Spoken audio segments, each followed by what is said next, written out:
这就是马哈邦纳说的是的，马哈邦纳就是俺那没接的，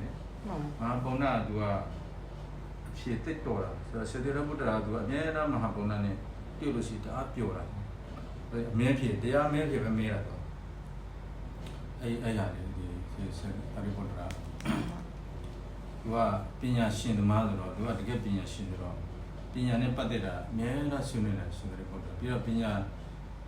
新的个大切克里啥的，是个的不个，大切噻，讲嘞，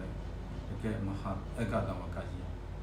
一方面，一个路话别的，他妈的我这边说别哈的，咱这不干了呢，对多，比如嘛，可能讲那个好的看嘛，啊，你这个标呢，懂了呢，咱这个可能不干了那个讲对多好的。但係可能不講到不講到你講，比如嘛講到個啲咯，好多冇拉到，對吧？အဲ့လိုနဲ့ပြီးတော့အဲ့လိုပြီးတော့ဒါမှဒီလိုစကားပြောနေကြတော့တတ်တပ္ပကာရနေဒီတော့အဘိဓမ္မာခုနှစ်ကြောင်းဟောတဲ့အခါမှာကထာဝတ္ထုပတ္တဝါကထာဝတ္ထုဆိုတဲ့ကျမ်းမှာကျောင်းရောက်တဲ့အချိန်မှာတဲ့ဝတ္တနေနာခုနကပြောထားခဲ့တယ်လို့ပဲမန္တိကာမကောင်းစေကိုတပေတိထားတော်မူတယ်တဲ့တပေတော်စာပဏ္ဏဣမအတ္တတာတပေတော်ထားတဲ့ဟာကြတော့ဒီတမ်းပါပဲတဲ့မမပြိနေပါဏတော်တော့ကြတော့ဘာစေတတိဒီတော့ကြတော့အရေးပထမပြောထားပြီနော်ဒီတော့ကြတော့မှန်ပါဗျာတို့ထားခဲ့ပါတယ်ဆိုရယ်မောဂလိပုဒ္ဒတိတထေရောပိရှင်မမောဂလိပုဒ္ဒထေရတယ်ပဲဒီမှာဘာသာပြရကြတော့the son of Mowgli အဲ့လိုပြန်တိတ်တာ the son of Mowgli ဒီတိတ်တာမထေပေါ့အမှန်တော့တိတ်တာမထေပဲအဲ့တိတ်တာမထေရဲ့အဖေကဘယ်လိုလဲဆိုတော့ Mowgli သူ့အဖေကMowgli ပုဒ္ဒဆို Mowgli ရဲ့သားမှန်ပါဗျာ Mowgli ရဲ့သားဖြစ်တဲ့တိတ်တာမထေကတဲ့ဣမပကရဏဒီတော့ဒီဣမပကရဏဤကျမ်းဆိုတာကထာဝတ္ထုကျမ်း this ကထာဝတ္ထု treatise ဒီတော့where the priest not at the no jnanina dididi he does not preach by his own knowledge wisdom tatharabana dena neyena escape the method by the Buddha according to the method given by the Buddha tapita madikaya according to the madika laid down by the Buddha. He preached. You heard it. Iti Tathara iti ito. Tathara Mesomya Dina Nayena P. Adoniche Tapita Madikaya Tado Madikabe Ni Madikaya Mesomya Nipere Ira Kangi Takebe. Did it a hot had at the job, the Plapida Prakara and Buddha Badita Mivasada. He chanted Chalo of Buddha Badita Piano Biaro Man. ယောဂထာဝတ္ထုနာဝတ္တတေတ္တပကရဏေအဘိဓမ္မောနာမဓမ္မဟောမဝိ တ္တဒ6ကြားပဲဝိတ္တဒသူကသူထက်ချတဲ့ကြားထည့်ပြီးတော့9ကြားပြောတာပေါ့နော်အိမ်မှာဆရာတော်ရတယ်မတ္တန်တဲ့ဆရာတော်လည်းကထာဝတ္ထုနာတတ်တယ်တဲ့တတ္တပကရဏေအဘိဓမ္မာနာအဘိဓမ္မာဟာကထာဝတ္ထုကျမ်းနဲ့တကွာကထာဝတ္ထုနာဝတတ်တယ်ကထာဝတ္ထုကျမ်းနဲ့တကွာတတ်တတ္တပကရဏနီ9ကျမ်းဖြစ်ပါတယ်အဘိဓမ္မာ9ကျမ်းဆိုတာကထာဝတ္ထုကျမ်းနဲ့9ကျမ်းပါဒါတော့အများကြီးပေါ်ဖြစ်ဘူးတတ္ထပါဆိုလည်းမသိဘူးတတ္တထု9ကျမ်းလို့တွေပေါ့နော်ခုန9ကျမ်းဆိုတာတတ္ထထု9ကျမ်းလို့တွေအပေါ်ဟာဆိုတာတတ္ထထု9ကျမ်းလို့တွေလို့ပြောတာဓမ္မတက္ကိနိပကာရဏေဓမ္မတက္ကိနိကျမ်းနဲ့စတ္တသောဝိပတ္တိယောဝိဖာချင်း၄မျိုးကိုဝေဖန်ထားပါတယ်တဲ့ဓမ္မတက္ကိနိကျမ်းမှာစတ္တသောဝိပတ္တိယောဝေဖန်မှု၄မျိုးဝေဖန်မှု၄မျိုးစိတ်တဝိပတ္တိစိတ်ကိုဝေဖန်တဲ့ဟိုအခန်းလေးခါပေါ့လေစိတ်တဝိပတ္တိစိတ်ကိုဝေဖန်တဲ့အခန်းရူပဝိပတ္တိရုပ်ကိုဝေဖန်တဲ့အခန်းနိခေပရာဒီအကျေးချုပ်တရားအကျေးချုပ်တွေကိုစုထားတဲ့အခန်းအထုဒါရတရုပ်ကိုခွဲတဲ့အခန်း၄ခန်းထားပြီးတယ်စိတ်တဝိပတ္တိကတော့စိတ်ဆိုတာနဲ့စေတသိက်ကပါပြီးတာပဲစိတ်တဝိပတ္တိစိတ်စေတသိက်တွေကိုဝေဖန်တဲ့အခန်းရူပဝိပတ္တိရုပ်အားလုံးဝေဖန်တာနိခေပရာဒီဆိုတာသူအစုအကျေးချုပ်တွေကိုသူကဟောတဲ့အခန်းအထုဒါရဆိုရင်ဒါတရုပ်ပဲသူကကုသလဘယ်လိုကုသဟာကုသလဘယ်လိုမျိုးရှိလဲအကုသလဆိုရင်ဘယ်ဟာအကုသလဘယ်လိုမျိုးရှိလဲအပြာဒဘယ်ဟာရအပြာဒဟုတ်ပါလားအပြာဒဘယ်လိုမျိုးရှိလဲအဲ့ဒါလိုတရုပ်တကတွေခွဲပြတဲ့အခန်းကိုတော့အထုဒါရလို့ခေါ်တယ်အဲဆိုတော့ဒီဓမ္မတက္ကနီမှာအခန်းကြီး၄ခန်းပေါ်တာတတအဲ့အခန်းကြီး၄ခန်းမှာတဲ့ကမ္မဝဆရာကုသလတော့အထာကမ္မဝဆရာကုသိုလ်ကနေပြီးတော့၈ခုဆိုတော့ကမ္မဝဆရာကုသိုလ်ဆို၈ခုရဲ့အကုသလတော့ဒွါရတာအကုသိုလ်က12ခုရဲ့သူကဒီမတ္တိကထားပြတာတော့ကုသလဓမ္မအကုသလဓမ္မအပြာဒဓမ္မမှန်ပါဆိုတော့မတ္တိကထားတဲ့အတိုင်းပဲဒီမှာမြတ်စွာဘုရားဟောသွားတာကမ္မဝဆရာကုသလတော့အထာ၈ခုအကုသလတော့ဒွါရတာဒါကမ္မဝဆရာအရေးသွားတာမှန်ပါဝိကုသလဝိပါကတော့သောလာတာကုသဝိပါဝိပေကြတော့16ခုအာဟိကုသလဝိပါက10ခုမဟာကုသလဝိပါက10ခု16ခုအကုသလဝိပါက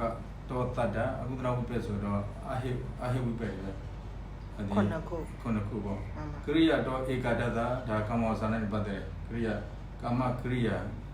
10ခုဟိုမှာအာဟိကရိယာက3ခုသစ္စာဒွါရဝိစာမနောဒွါရဟတိတုပ္ပဟိုမှာမဟာကရိယာက10ခု10ခုရူပဝကြရကုသလတော့ပိစာရူပကုသိုလ်နဲ့5ခုဝိပါကတော့ပိစာရူပဝိပက5ခုကရိယာတော့ပိစာရူပဝိပက5ခုအရူပဝကြရကုသလတော့စတ္တာရီအရူပကုသိုလ်က5ခု4ခုဝိပါကတော့စတ္တာရီဝိပက4ခုကရိယာတော့စတ္တာရီကရိယာက4ခုလောကုတ္တရကုသလတော့စတ္တာရီလောကုတ္တရကုသိုလ်4မျိုးဝိပါကတော့စတ္တာရီလောကုတ္တရဝိပက4မျိုးဣတိဣတောနဝဧကနဝတိဧကုဏဧကုဏနဝတိတခုရ90သောစေတနိစေတို့သည်စေတဝိပတ္တိနာမစေတဝိပတ္တိလို့ခေါ်တယ်။ဒါပေမဲ့ပါဠိတော်မှာကြာဒီလိုမဟုတ်ဘူး။ပါဠိတော်မှာပေးထားတဲ့မှာအဓိကအတိုင်းပဲကုသိုလ်ဆိုကုသိုလ်အားလုံးတစ်ခါတည်းပြရတော့တယ်ပြရဝိပတ္တိပြီးမှပဏကမ္မစရကုသိုလ်ဝိပတ္တိရူပစရကုသိုလ်ဝိပတ္တိအရူပစရကုသိုလ်ဝိပတ္တိလောကုတ္တရကုသိုလ်ဝိပတ္တိပြီးမှအကုသိုလ်သွားတယ်အကုသိုလ်စိတ်12ခုလုံးဝေဖန်ပြီးမှအပြာဒဝိပက်နဲ့ကရိယာကိုထပ်ရဝေဖန်တယ်ဒီမှာတော့သူကတော့ကမ္မစရကုသိုလ်ကနေပြီးတော့ကမ္မစရစိတ်ရတဲ့ကုသိုလ်ဝိပက်ကရိယာရူပစရကုသိုလ်ဝိပက်ကရိယာအရူပစရကုသိုလ်ဝိပက်ကရိယာလောကုတ္တရကုသိုလ်ဝိပက်အဲ့ဒါလို့သူကအဲ့ဒီတစ်ခုချင်းစီသူကပြောတာပေါ့နော်ဟောစီအတိုင်းတော့မဟုတ်ဘူးသူကဒီအစီအစဉ်ကဟောစီအတိုင်းမဟုတ်ဟောစီအတိုင်းကျတော့ကမ္မစရဒီကုသိုလ်တတ္တကမ္မစရရလုံးမဟုတ်ကမ္မကုသိုလ်အလုံးတတ္တဟောပြီးမှအကုသိုလ်တတ္တဟောတယ်အကုသိုလ်အလုံးတတ္တဟောပြီးမှအပြာဒဆိုတဲ့ဝိပက်ကရိယာတွေဟောတယ်ဒါပေမဲ့ယုတ်တရားကိုမဟောဘူးဘာဖြစ်လဲဆိုတော့ယုတ်တရားကရူပခန္ဓာဆိုတဲ့ဒီယုတ်ခမ်းမှာဖောမှာဖြစ်တဲ့ယုတ်အကြောင်းကိုရေးဘူးစေတောပါဒဂန္ဓာပိဣသေဝနိယောတဲ့ဣတ္တဒေဝနာမ စေတဝိပတ္တိဆိုတာစေတပါဒခန္ဓာရဲ့အမိပါပဲမဟုတ်စေတပါဒဂါရဆိုတာစေတဝိပတ္တိရဲ့အမိပါပဲစေတပါဒကန္ဓာတိဧတံစေတပါဒဆိုတဲ့ဤအရာဟာဤကောင်းစေဟာဧတတထိုစေတဝိပတ္တိရဲ့နာမည်ပဲဆိုတော့စေတပါဒကန္ဓာဆိုတာတခြားမဟုတ်ဘူးစေတဝိပတ္တိကိုခေါ်တာသူကကာရအနေနဲ့သုံးမလားဝိပတ္တိအနေနဲ့သုံးမလားသုံးလို့ရှိရောသူကဓမ္မသူနေကြမှာစေတဝိပတ္တိရူပဝိပတ္တိနေကေပါရာတိအထုဒ္ဒါရနိမျိုးဟောပါတယ်အဲ့လိုပြောတော့ဒီမဲ့အဲ့လိုမပြောဘဲနဲ့တခြားနာမည်နဲ့ပြောလို့ရှိရင်စေတဝိပတ္တိကိုစေတပါဒကန္ဓာလို့သုံးရတယ်တဲ့နှမျိုးသုံးတာနော်တာဝဆနာမက္ကတော်ဝဆနာမက္ကဆိုတာဒီရွတ်ဆိုတဲ့နီးပေါ့အတိရေကစဗ္ဗနာဒွါရတပဏဒွါရဆိုတာသူကတထိုင်နဲ့မှရွတ်နေတာဟေတုပိဇောရမနာပိဇောလိပိဇောရေရောသူကနည်းနည်းမောပြီးတော့သူကရနာတဲ့အချိန်လေးကိုဝါပဏဝါရလို့ခေါ်တယ်တပဏဝါရone recitation session of recitation လို့သုံးမှာပေါ့နော်session SECTION session of recitation သူက7 minute လောက်ဖြစ်5 minute လောက်ဖြစ်နည်းနည်းအနားယူတဲ့သဘောပေါ့မှန်ပါဗျာရိုးနည်းနည်းတော့မောလာတော့ဒါနေရနားတာကဒါတပဏဝါရလို့ခေါ်တယ်အခုကစဗ္ဗနာဝါရအတိတွေကစဗ္ဗနာဝါရတဲ့များပါတယ်တဲ့6ပြောရတာ6ဘာနာဝါရတဲ့များတယ်ဆိုတော့တဘာနာဝါရကိုနိုင်ဝက်လောက်ထားလိုက်မှန်ပါနိုင်ဝက်လောက်ဆိုရင်စဗ္ဗနာဝါရဆိုဘယ်နှစ်နိုင်လောက်ရှိမလဲ3နာရီ3နိုင်ဟုတ်တယ်3နိုင်ပဲ3နိုင်တော့မပြီးဘူးကြီးဟုတ်ဒါမဲ့တပည့်တော်တို့ပဋ္ဌာန်းတွေပါလေရောရင်45မိနစ်တနာရီလောက်တော့ရွတ်နိုင်တယ်နော်ဟုတ်တယ်အဲ့လို45မိနစ်တနာရီဆိုရင်ဝက်ဘာနာဝါရထားဒါမဲ့ဒီမှာဘာနာဝါရခွဲတဲ့ခါကျတော့အဲ့လိုမများဘူးမှန်ပါပါဠိတော်ထဲမှာလည်းဘာနာဝါရဆိုတော့ရှိတယ်ဗျမှန်ပါပါဠိတော်မှာဘယ်နှမျက်နှာရှိတယ်ဆိုကြည့်ဒါဒီဟာမျက်နှာမျိုးတွေအများကြီးထုတ်ထားတဲ့ပါဠိတော်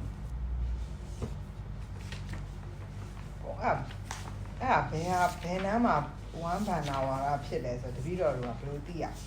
ဒီမှာရေးထားတယ်သူကမရေးထားတဲ့ကိုယ့်ကိုမှတ်ဆက်ပေါ့ဒီထက်မှတော့ရေးထားတယ်ပထမဘာနာဝါရောဆိုတယ်အဲ့လိုလားဟိုအပိုက်တွေရဲ့အဆုံးမှာပါမှာပေါ့နော်ဟုတ်တယ်ပဲအဆုံးဆိုတော့ဒီမှာဒုတိယဘာနာဝါရောဒီမှာ43စမန43မှာဒုတိယဘာနာဝါရောဆိုပြီးတော့နှစ်ဘာနာဝါရဖြစ်သွားပြီတစ်ဘာနာဝါရဘယ်နာဆိုလို့ကြည့်အောင်ဒီမှာဟုတ်ဒုတိယဘာနာဝါရောဆိုတာဒုတိယဘာနာဝါရပြီးပြီလို့ပြောပြီးသွားပြီဟုတ်တယ်အဲ့မှာစမန26မှာပထမဘာနာဝါရောအဲ့မှာပထမဘာနာဝါရောအဲ့မှာပထမစမနဘယ်လောက်စမလဲစမန1စမန1ပေါ့စမန1ဆက်ပြီး26တိတလာဓမ္မနေဟုတ်တယ်26ဒီပထမဘာနာဝါရဒီမှာပထမဘာနာဝါရမှာဘာစလုံးလဲသူကနည်းနည်းလေးပဲဘာမြုပ်ထားတယ်ဆိုကြည့်အောင်ဘာမှမြုပ်ထားဘူးဟုတ်တယ်ဒါပထမဝါရသူက26မျက်နှာပဲရှိတယ်မှန်ပါတပနာဝရလည်းအများကြီးမဟုတ်26မျက်နှာဆိုရင်လည်းရုပ်မယ်ဆိုရင်ဟုတ်ကဲ့စကိပနာဝရကစမန26ဆိုတော့26နေပြီနော်40 43 26နေ43 6မှလည်း20ခုနှစ်29ပါ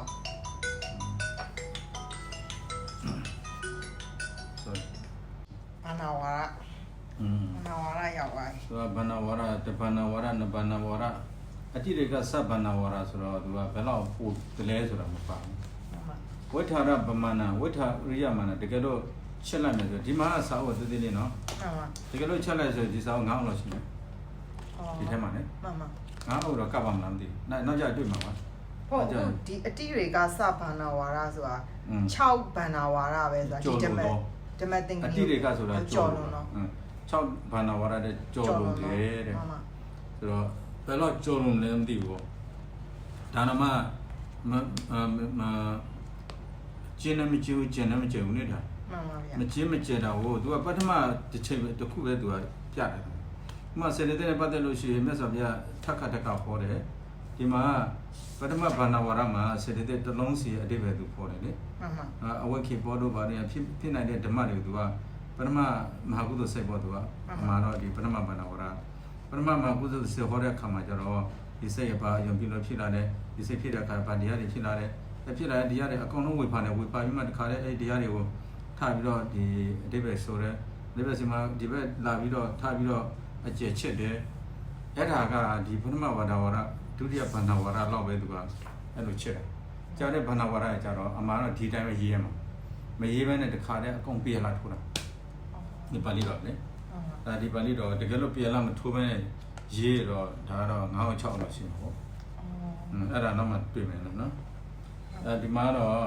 အတိတွေကစဘာနာဝရသူကဘာနာပထမဘာနာဝရဆိုပြီးတော့နည်းနည်းထက်ဒါဘသူပဲခေတ်ထက်တာလည်းမသိဘူးကိုယ်ရည်ကြတဲ့လားနောက်ဆရာတော်ထက်တာတော့မသိဘူးပထမဘာနာဝရနေလုံးကြီးဒါပေမဲ့အတိတွေကစဘာနာဝရဆိုတော့သူအများကြီးပေါ့နော်ဝိထာရိယမနာတကယ်လို့ချက်မယ်ဆိုရတဲ့အနန္တမပရိမာဏအနန္တအပရိမာဏအနန္တတော့ရတော့လို့မရဘူးအပရိမာဏအတိုင်းစင်ပြောလို့မရဘူးလေအများကြီးအခုကမချက်ရတယ်နော်ဒါမချက်ဘူးအခုဒီ6ဘန္နာဝါရဆိုအခုဒီစာအုပ်က6ဘန္နာဝါရစာကြော်တာပေါ့6ဘန္နာဝါရကြော်စာအုပ်ကချက်မယ်ဆိုရင်အနန္တအပရိမာဏရှိမယ်လို့ပြောတာနော်ဘောင်းကြီးဒီမှာတော့ဘန္နာဝါရနောက်ပါမပြောတော့ဘူးထင်တယ်နောက်ပါမပြောဘူးသူကဘန္နာဝါရရှင်းနာမှာပဲသဘောတော့ပဲဘန္နာဝါရပြောတယ်ကြားရမပြောဘန္နာဝါရကိုယ့်ကိုသတ်မှတ်ပါလေကိုကဘယ်လောက်ယူနိုင်တယ်တချီပေါ့ဒီလူစကားပြောတော့တချီပေါ့တချီဆိုရင်ဘယ်လောက်အကြကြယူနိုင်မလဲပေါ့နော်အဲ့လို the break ပေါ့တချီဆိုတာ the break ကိုဘယ်လောက်ယူနိုင်မလဲအဲ့ယူနိုင်တဲ့ the break ဒီတပနာဝရမှန်ပါဗျာသူအနန္တအပိုင်းခြားမရှိအပရိမာဏရေတွက်လို့မရဘူးသူဘယ်နှဘာနာဝရလို့ရေတွက်လို့မရဘူးများတယ်တဲ့စေရဝဒခါရတစ်ခုပဲနော်ကြားတဲ့ဟာနဲ့မပါသေးဘူးစေရဝဒခါရတစ်ခုတည်းကိုကျက်ချက်မယ်ဆိုရင်အများကြီးပြသွားတယ်တဲ့ပါဠိထားရသွားတဲ့အခါမှာဒီဗိဓမာဘယ်လိုကျက်လဲဆိုတော့ဦးဇင်းတော့ပို့သိရမယ်လေနော်မှန်ပါဗျာကြီးညောတာပေါ့ကိုကတော့ဗိဓမာဆိုတော့မြတ်စွာဘုရားအရာပဲလေမြတ်စွာဘုရားအရာဆိုတော့ကိုကသဘောလောက်ပဲကိုသိတော်ပြီအားမှအသေးစိတ်သိစေရမလို့သဘောလောက်သိလို့ရှိရင်မြတ်စွာဘုရားညာဒီလိုကြီးပါလားဒီသဘောတရားတွေမြတ်စွာဘုရားမှာမြင်တယ်ကိုကမမြင်ရပါလားမသိရဘူးမြတ်စွာဘုရားဓာတ်မြင်သိလို့သူကဟောခဲ့တာပဲလို့အဲ့လိုကြီးညိုရောက်ကြီးညိုလို့နော်မှန်ပါ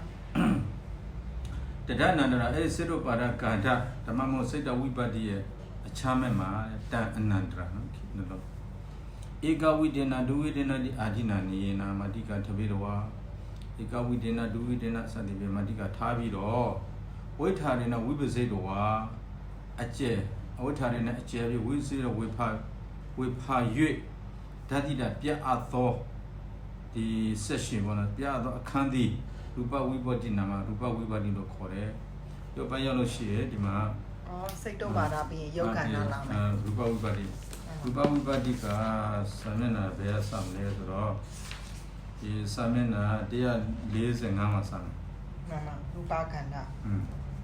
145မှာအဲ့မှာဘယ်လိုဟောလဲဆိုတော့တထကတမေဓမ္မအဗျာဒသူပြအဗျာဒဟိုရှိမှရှိရတဲ့အဗျာဒလို့ပါတယ်ဒီမှာရုပ်ရောက်တဲ့ခါနဲ့မြတ်စွာဘုရားကတမေဓမ္မအဗျာဒဒုတိယအဗျာဒပေါ့နော်နာအဗျာဒပြီးရုပ်အဗျာဒလာတယ်ကုသလနာဓမ္မနာဝိပါကသူကအဗျာဒကမောစရရူပစရအရဝစရအပရိယပနာဝေဒနာခန္ဓာတိယောနတိဝိညာဏခန္ဓာယေသခန္ဓာကရိယာနေဝကုသလနာနသကမဝိပါကအဲ့ဒါဟာရရေရှိကဒုက္ခမီသူကပြီးတော့သဗ္ဗံစရူပအသင်္ကတသဓာတုရူပကရမသဗ္ဗစရုပ်အားလုံးကိုလည်းအဗျာဒလို့ခေါ်တယ်အသင်္ကတသဓာတုအသင်္ကတလို့ဘာမှပြပြပြောင်းပြုပြရတဲ့အရာမဟုတ်တဲ့နိဗ္ဗာန်ဝင်နိဗ္ဗာန်ဓာတ်အဲ့ဓာတ်လည်းပဲအဗျာဒလို့ခေါ်ပါတယ်ဆိုတော့အမမတိကထားလိုက်အောင်လဲဆိုရတတကရမသဗ္ဗရူပမတိကထားတယ်သတ္တရောဇမဟာဗုဒ္ဓရဲ့အောက်မှာဧဝဧကဝိဒေနရူပတိဟောဟုတ်လားဧကကံသူကတစ်ခုတည်းသူကဒီမှာဝေဖန်သွားတာမှာသဗ္ဗရူပနဟေတုသဗ္ဗရူပအဟေတုကသဗ္ဗဟေတုရူပဟေတုဝိပ္ပဒသဗ္ဗရူပသဗ္ဗစ္စယသဗ္ဗရူပတေခဒသဗ္ဗရူပသဗ္ဗရူပလောကိယတသောအဲ့လိုပေါ့နော်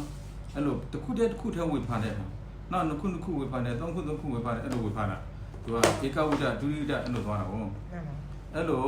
အကျယ်ဝေဖန်ပြီးတော့ပြတဲ့အဲ့ဒီအပိုင်းကတော့ရူပဝိပါတိလို့ခေါ်တယ်ရူပကန္တဟတိပိဧတသေးဝနာမရူပကရတိဧတံရူပကန္တဆိုတဲ့နာမည်ဟာဧတတေဝထိုရူပဝိပါတိဤပင်နာမမီတိလို့ဟိုကနေပြေတော့နော်အဲ့ဒီရူပကန္တဆိုတာချမ်းမဟုတ်ပါဘူးတဲ့ရူပဝိပါတိပါပဲတဲ့တံဝဆနာမကတော်ရွတ်ဆိုတဲ့အကျင့်အားဖြင့်ပေါ့နော်ဝဆနာမကတော်အကျင့်အားဖြင့်အတိရေကဒွိဘာနာတော်ဒွိဘာနာဝါရာနဘာနာဝါရာထက်ရှိတယ်သူကလည်းမြုပ်ထားတာအများကြီးပဲလေမှန်ပါဗျာမြုပ်ထားတာအများကြီးဖြစ်တယ်သူကဆက်ပြောတယ်ဝိထာရိယမာနာပါဏတကယ်လို့ချစ်မယ်ဆိုရင်တဲ့အနန္တပိုင်းခြားမရှိဘူးအပရိမာဏဟိုပိုင်းခြားမရှိဘူးလို့ပြောတယ်ဆိုတော့ဒါအကျေးချုပ်တယ်ဗျာအကုန်လုံးကအကျေးချုပ်တယ်ခုမှသဘောပေါက်တယ်ပေါ့ဟုတ်တယ်တောက်တော့လုံးမဟုတ်နော်ခုစိတ်တုပ်ပါဒကလည်း6ဘန္နာဝါဒကြော်ရှိတယ်ယောဂကလည်း2ဘန္နာဝါဒကြော်ရှိမယ်မှန်ပါဗျာပေါက်ပြီဗျာဆိုတော့သူကဝိပတ္တိဓမ္မရူပခန္ဓာရူပကရနဘာနာဝရကြောရှိတဲ့ဓမ္မမောချက်လိုက်မယ်ဆိုတော့ဘာနာဝရအများကြီးဖြစ်သွားတယ်မှန်ပါတန်အနန္တရတထနန္တရတန်အနန္တရအဲရူပဝိပတ္တိဓမ္မမောရူပခန္ဓာရဲ့အချမ်းမဲ့မှာတဲ့မူလအဖြစ်ခန္ဓာအဖြစ်ဒီ according to the root according to the aggregate according to the door according to the bhumi plane according to the artha the meaning according to Dhamma Pali according to nama door according to name according to gender the according to those no ewa mula di nekhipi dowa tha khe bi do tu ka loba mulaအနေနဲ့သူကဟောတဲ့ပုံစံတစ်မျိုးဖြစ်သွားတယ်နေခိပိတော့ထားပြီးတော့ဒေတိတော့ဟောလို့မအားတဲ့အပိုင်းဟာကြတော့တဲ့နေခိပရာသီနာမနေခိပရာသီလို့ခေါ်တယ်နေခိပရာသီနေခိပဆိုတာအကျေးချုပ်ပဲရာသီဆိုတာအစုအပေါင်းစုပေါ့နော်အကျေးချုပ်အပေါင်းစုကိုနေခိပရာသီလို့ခေါ်တယ်အဲနေခိပရာသီကိုသူကမြတ်စွာဘုရားကုသလမူလအကုသလမူလအဗျာဒမူလအဲ့လိုနဲ့တွားတယ်ပထမဝေဖန်လာကြအဲ့လိုဝေဖန်တာမဟုတ်ဒီမှာကျတော့အကျဉ်းဝေဖန်တဲ့အခါကျတော့ဒီသဘောတရားတွေကကုသိုလ်မူလအကုသိုလ်မူလအပြာဒမူလအဲ့လိုမူလအနေနဲ့ထပ်ခွဲပြီး aggregate နေပြီးတော့ဒီပရမတ္ထတရားတွေကဒါရူပခန္ဓာဘသူပဲဝေဒနာခန္ဓာအနေနဲ့သွားတယ်ဒွါရတော့တကယ်စကုဒွါရမှာဖြစ်တဲ့တရားတော်တာပြည့်တဲ့တရားအဲ့လိုအကြီးချုပ်စုပေါင်းထားတဲ့အစုအဝေးအပိုင်းချကိုဒီမှာနိခိပကရလို့ခေါ်တယ်နေခေပေါ်ဒီသူကဟိုမှာဂါထာပေးရတယ်ဂါထာနဲ့အဲ့အတိုင်းပါမယ်နော်နေခေပဂန္ဓာတိပိဟိုမှာနေခေပရာသီလို့ပြန်တယ်နော်ပထမနေခေပရာသီလို့ခုနမိတ်ဆက်ပေးရတယ်အခုကနေခေပဂန္ဓာတိပိတသေဝနာမနေခေပဂန္ဓာဆိုတဲ့အမြာလည်းပဲအဲ့ဒီနေခေပရာသီဆိုတဲ့ဒီအပိုင်းရဲ့နာမည်ပါပဲအဲ့တော့နေခေပရာသီခေါ်မလားနေခေပဒန္တကန္တခေါ်မှာစေတုပ္ပဒခန္ဓာရူပခန္ဓာနေခေပခန္ဓာအဲ့လိုခန္ဓာအနေနဲ့သုံးပါအဲ့ခန္ဓာလည်းပဲခုနပြောခဲ့တဲ့ဟာပဲတဝဇနာမကတောတိမတ္တဘာရဒဝါရဘာနဝါရာသူကဘာနဝါရ3ခုလောက်ပဲရှိတယ်မှန်ပါအများကြီးမဟုတ်ဘူးရိုးပေါ်ဒီမှာပါတဲ့ဟာကြတော့နေကပကရဆမနာပဲလောက်ရှိတယ်ကြည့်စမ်းပါနေခိပကန္တကသမဏအများလားမြေသမဏတော့များသမဏ205နေပြီးတော့265ဆိုတော့60ကျော်ပေါ့မှန်ပါ60ပေါ့နော်265သမဏ60လောက်ရှိတယ်သမဏ60ဘာနာဝရနဲ့ကျင်းတော့3ဘာနာဝရရှိမယ်တဲ့မှန်ပါ3ဘာနာဝရအားချက်မချက်ဘူးနော်အချက်ချက်တာဆိုတော့ခုနပြောခဲ့တာပေါ့ဟိုမှာဟေတုကောစကလို့ရှိဒီလိုလည်းဖြစ်နိုင်တယ်ဟိုလိုလည်းဖြစ်နိုင်ဟိုလိုဖြစ်နိုင်အဲ့ဒါအချက်ချက်ပဲ အဲ့ချက်များမယ်အချက်မချက်အခုဥစဉ်တော့ဒီမှာတည်တဲ့အခါကျတော့ချက်တာမဟုတ်ရေးရွာလို့တယ်သူကြတော့အဲ့လိုခေါ်တယ်နေခိပခန္ဓာလို့ခေါ်တယ်တကယ်လို့အကျချက်မယ်ဆိုတော့အနန္တအပရိမာဏအကျကြီးဖြစ်သွားမယ်တဲ့တဏ္ဍာနေခိပခန္ဓာရဲ့ချမ်းမဲ့မှာတိပိဋကသုံးပုံဘုဒ္ဓဝဆနတာပိဋကသုံးပုံဆိုတဲ့မြတ်စွာဘုရားရဲ့အထုဒ္ဓရဗုဒ္ဓတဲ့တယုတ်ကိုဒီအ내အတိပ္ပယ်ကိုဆွဲထုတ်ရဖြစ်သောယဝတရဏဒုက္ခတရဏဒုက္တံအောင်ဟေတုဒုဟေတုနဟေတုဒုစသည်ဖြင့်နောက်ဆုံးဒုက္ခတရားမြတ်ဒုက္ခအရဏပေါ့နော်ဒီတရဏဒုလို့ခေါ်တရဏဒုက္ခအတရဏဓမ္မအရဏဓမ္မလို့ပါတယ်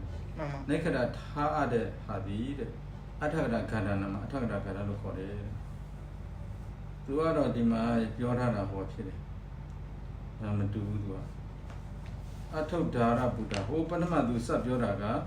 ရူပဝိပတ္တိအမှန်နဲ့စိတ်တဝိပတ္တိရူပဝိပတ္တိနိခေပရာတိအထုဒ္ဓါရောဆိုပြောတော့တာလေဒီမိတ်ဆက်တော့ဒါပေမဲ့ဒီမှာအထုဒ္ဓါရောနဲ့ပတ်သက်ပြီးတော့ဒီစေတောပါဒကန္တာရူပကန္တာနိခေပကန္တာအဲ့ဒါတော့မရှိဘူးဟိုကောင်တွေကတော့ရှင်းတယ်ရူနိခေပကန္တာဆိုတာနိခေပရာတိပြောတာရူပကန္တာဆိုတာရူပဝိပတ္တိပြောတာစေတောပါဒကန္တာဆိုတာစေတဝိပတ္တိကိုပြောတာအဲ့လိုပြောပေမဲ့လည်းဒီမှာအထကထာခန္ဓာရောက်တဲ့အခါကျတော့အထုဒ္ဓါရောအထကထာခန္ဓာလို့ပြောတာအဲ့ဒါစကားမပါဟဲ့စကားတလုံးမပါဒီလား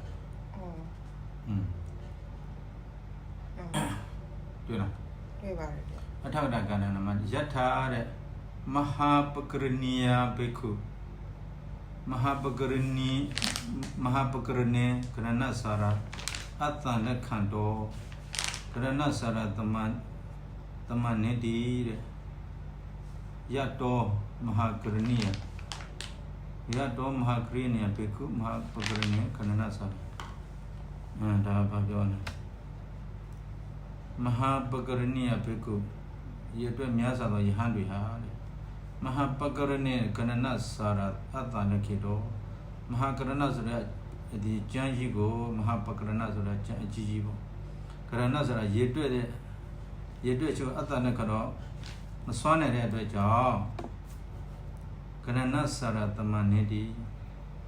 ကရဏစာရတမနိတိနောကရှိဦးနာဒီမှာ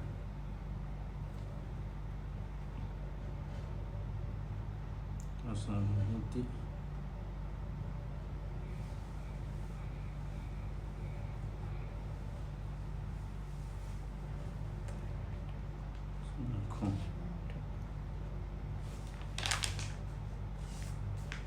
ကရဏစာရ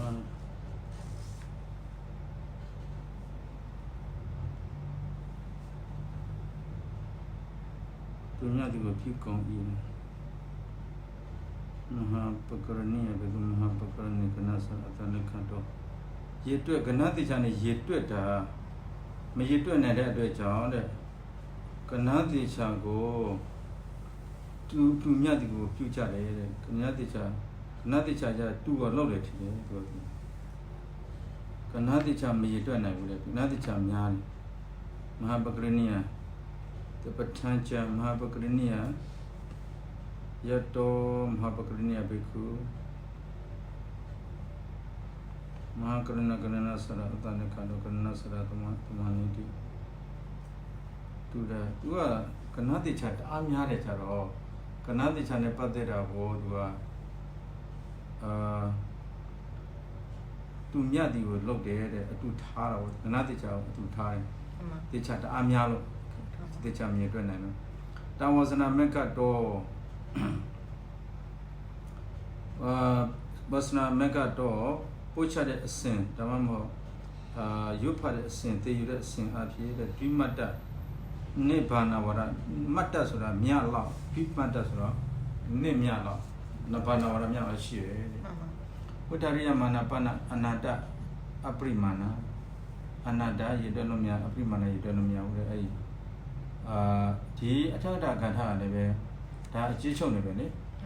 တကယ်တော့အကျဉ်းချက်တော့အများကြီးဖြစ်သွားမယ်ဣတိတကလာပိဓမ္မတကနိပကရဏအလုံးစုံသောဓမ္မပကနိကျမ်းကိုဝါစနာမဲ့ကတော့ပုတ်ချတဲ့အစဉ်အဖြစ်အတိရေကတ တိရသမတ္တဘာနာဝါရာအတိရေကပို့လို့တဲ့တိရသ73တိရသမတ္တ73ဝါရမြတ်73ဝါရပို့လို့တဲ့ဘာနာဝါရရှိတယ်တဲ့73ဝါရတဲ့များတယ်ပေါ့လေတအုပ်လုံးဝိထာရိယမှာအဲ့တအုပ်လုံးပြချစ်မယ်ဆိုရတော့အနန္တအပရိမဏဒီဘာနာဝါရရည်တက်လို့များပါတယ်တဲ့စေတဝိပတ္တိရူပိစနိကိပောအထသောဒနာကာပိရာနိပုဏ္ဏဌာနတံပိဗုဒ္ဓနာဒေတိတာတဲ့စေတဝိပတ္တိယရူပဝိပတ္တိယနိခိပကရာနိခိပဆိုအထသောဒနာအနဲ့လည်းပဲဖုဆိုတဲ့ဒီအခန်းပေါ်လေနိခိပဆိုတာဒီမှာထပ်ပြီးတော့အချစ်တင်လုပ်ထားတယ်အထူးပြုတာအထသောဒနာအနဲ့လည်းပဲဖုဆိုရဖြစ်တဲ့ခန္ဓာကာပိရာနိပုဏ္ဏဌာနကာပိရာနဲ့နဲတယ်နိပုဏ္ဏလည်းနဲ့နေတာသိမ်မွေ့တယ်နိပုဏ္ဏသိမ်မွေ့တယ်ဌာနကာပိရာနိပုဏ္ဏဌာနတံပိဗုဒ္ဓနာဒေတိတာဒီဟာမြတ်စွာဘုရားကိုယ်တိုင်ဟောတာပါတဲ့ဘုရားတော့အထကတာအထသောဒနာဆိုတာအထတာခန္ဓာပြောတာနော်ဒါအထသောဒနာဒီအထုတာရဓမ္မမအထတာခန္ဓာအဲ့ဒါအထသောဒနာလို့ခေါ်တယ်တေဝတကံဖွင့်ပြတယ်ဖွင့်ဆိုတဲ့ရှင်းပြတဲ့အခန်းကတာကံပိရာနဲ့နေတဲ့နိပုဏ္ဏသိမ်မွေ့တယ်ဌာနတော့ကျောင်းယူမှာပေါ့တန်ပိဌာနဒီကျောင်းလည်းပဲဗုဒ္ဓနာမြတ်စွာဘုရားဒီတိယဟောတော်မူပြီဒီဓမ္မသင်္ကေကြားလည်းပဲမြတ်စွာဘုရားကိုယ်လည်းဟောတော်မူတယ်သူဒီသိမ်မွေ့တယ်နဲ့နေတယ်အခါပြည့်၄ခါဟောထားပါတယ်ဆိုတော့သူရှင်းပြတာဓမ္မသင်္ကေကျောင်းအောင်သူရှင်းပြတယ်ဒီနေ့ကတော့ဒီတော့ပဲစစ်စစ်ထိုးရမယ်မှန်ပါဗျာအဝေးလာလား